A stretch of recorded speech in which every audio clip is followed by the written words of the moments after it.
राजस्थान की पूर्व मुख्यमंत्री वसुंधरा राजे ने भजनलाल सरकार पर उठाए सवाल। वसुंधरा राजे का सरकार के खिलाफ बोलना भजनलाल शर्मा के लिए नहीं है अच्छा संकेत। पेपर लीक जैसे मुद्दों पर भजनलाल सरकार से पहले ही खफा चल रहे हैं डॉक्टर किरोड़ी लाल मीणा। राजस्थान की पूर्व मुख्यमंत्री वसुंधरा राजे ने धीरे धीरे भजनलाल सरकार पर सवाल उठाना शुरू कर दिया है। हाल ही में वसुंधरा राजे ने झालावाड़ में पानी की समस्या को लेकर भजनलाल सरकार के अधिकारियों पर सवाल उठाया है। वसुंधरा राजे ने एक सभा में कहा, क्या जनता को प्यास नहीं लगती है क्या? सिर्फ अधिकारियों को ही प्यास लगती है। वसुंधरा ने आगे कहा कि मैंने अपने कार्यकाल में यहाँ पानी की व्यवस्था के लिए हर संभव कोशिश की, लेकिन आज लोग फिर से प्यासे हैं। वसुंधरा ने यह भी कहा कि अधिकारी और सरकार क्या कर रही है मेरी समझ से बाहर है। वसुंधरा ने आगे कहा कि जल संकट राजस्थान में कोई नई समस्या तो नहीं है, लेकिन समस्या का समाधान करने के लिए सरकार के अंदर कम से कम इच्छा शक्ति तो होनी चाहिए, जो दिखाई नहीं दे रही है। अब वसुंधरा राजे का यह बयान सीधे सीधे भजनलाल शर्मा पर तीखा हमला माना जा रहा है। उधर कांग्रेस पार्टी भी वसुंधरा राजे के इस बयान का फायदा उठा रही है।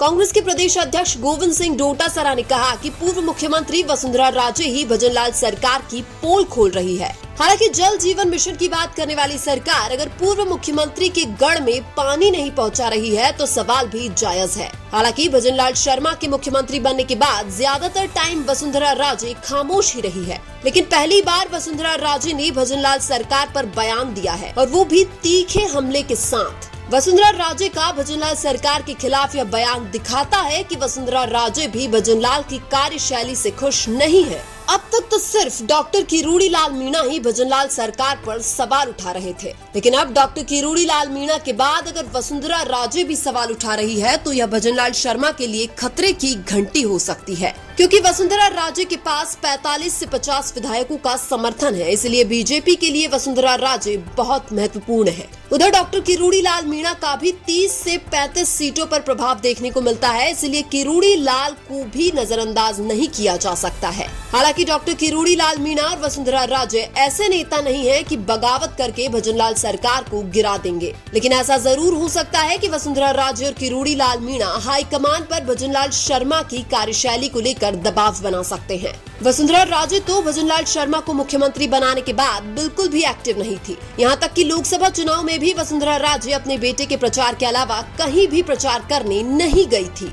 लोकसभा चुनाव में वसुंधरा का एक्टिव नहीं होना बीजेपी को कई सीटों पर नुकसान भी पहुंचाया है, और यह बात बीजेपी को भी पता है। हालांकि बीजेपी हाईकमान ने भी वसुंधरा राजे को कहीं न कहीं कमजोर करने की कोशिश जरूर की है, क्योंकि वसुंधरा राजे के बेटे दुष्यंत सिंह के लोकसभा चुनाव जीतने के बाद ऐसा लग रहा था कि उनको मंत्रिमंडल में जगह मिल सकती है, क्योंकि राजनीतिक विश्लेषक यह अनुमान लगा रहे थे कि अगर वसुंधरा राजे को मुख्यमंत्री नहीं बनाया गया तो उनके बेटे को मंत्री जरूर बनाया जाएगा। लेकिन बीजेपी ने ऐसा नहीं किया, जो शायद वसुंधरा राजे को भी बुरा लगा होगा। हालांकि जो भी हो, लेकिन वर्तमान में राजस्थान की भाजपा के अंदर जो भी चल रहा है वो भजनलाल शर्मा के लिए ठीक नहीं है। भले ही भाजपा के नेता यह बोल रहे हों कि हमारी पार्टी में कोई आंतरिक मतभेद नहीं है, सब कुछ ठीक है, लेकिन डॉक्टर किरोड़ी लाल मीणा और वसुंधरा के बयान से ऐसा लगता है कि राजस्थान की भाजपा के अंदर कहीं न कहीं स्थिति ठीक नहीं है। हालांकि डॉक्टर किरोड़ी लाल मीणा और वसुंधरा राजे भाजपा के बहुत बड़े और सीनियर नेता हैं, इनको नजरअंदाज नहीं करना चाहिए था,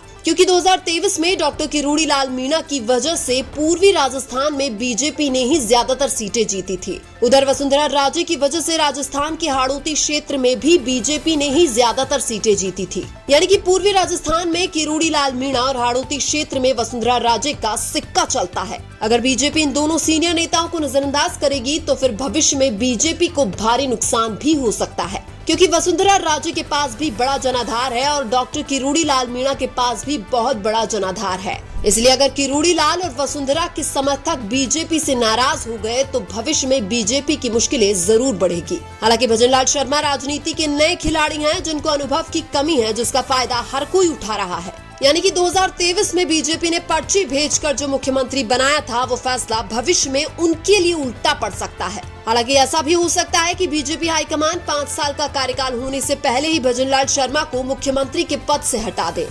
लेकिन आपको क्या लगता है, क्या बीजेपी को राजस्थान में मुख्यमंत्री बदलना चाहिए या फिर भजनलाल शर्मा ठीक है? कमेंट करके जरूर बताएं। वीडियो अच्छा लगा तो लाइक कीजिए और हमारे चैनल मीना की आवाज को सब्सक्राइब कीजिए। धन्यवाद।